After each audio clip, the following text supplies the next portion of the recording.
ভোর রাত্রে যখন সাহরি খাইতে উঠবেন, সাহরি খাওয়ার পর ফজরের আজানের আগে আপনি 10 মিনিট 5 মিনিট একটু আল্লাহর কাছে ক্যাবলামুখী হয়ে হাত তুলে রুমের লাইটটা বন্ধ করে একটু আল্লাহর সাথে কথা বলবেন। মানুষের সাথে বহুত কথা বলছেন, আল্লাহর সাথে একটু কথা বলে দেখেন। আল্লাহর সাথে কথা বলার স্বাদ আছে ভাই, অনেকে জীবনে একবারও এই স্বাদ পান নাই। একটু কথা বলে দেখেন। ভোর রাতে সাহরি খেতে উঠলে 10টা মিনিট একটু হাত তুলে কথা বলেন। কিভাবে কথা বলবেন? কথা বলবেন এইভাবে, ও আল্লাহ, কত গুনাহ আমি করেছি, কত পাপাচার আমি করেছি, মরতে আমার হবে, তোমার কাছে যাওয়া আমার লাগবে আল্লাহ। শয়তানের প্ররোচনা করেছি, এই রমজান মাস তুমি কত মানুষকে মাফ করে দাও।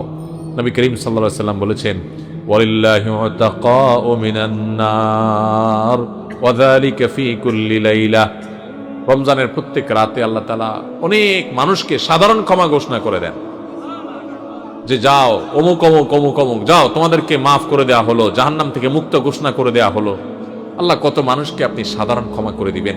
আল্লাহ আপনার সাধারণ ক্ষমা পাওয়ার জন্য কোনো যোগ্যতার দরকার হয় না, আপনি চাইলে যাকে তাকে মাফ করে দিতে পারেন। দুনিয়ার প্রেসিডেন্ট প্রধানমন্ত্রী চাইলে একটা দেশের যাকে তাকে যা খুশি তা দিয়ে দিতে পারে। তাদের যদি ক্ষমতা, তারা তো মানুষ। আল্লাহ আপনি তো মহান সৃষ্টিকর্তা, আপনি তো চাইলে আমার সব অপরাধগুলো মাফ করে আমাকে ফেরেশতা বানায় ফেলতে পারেন, পারেন না আল্লাহ? তো আল্লাহ আপনি আমাকে মাফ করে দেন, এটা আল্লাহর সাথে কথা বলবেন।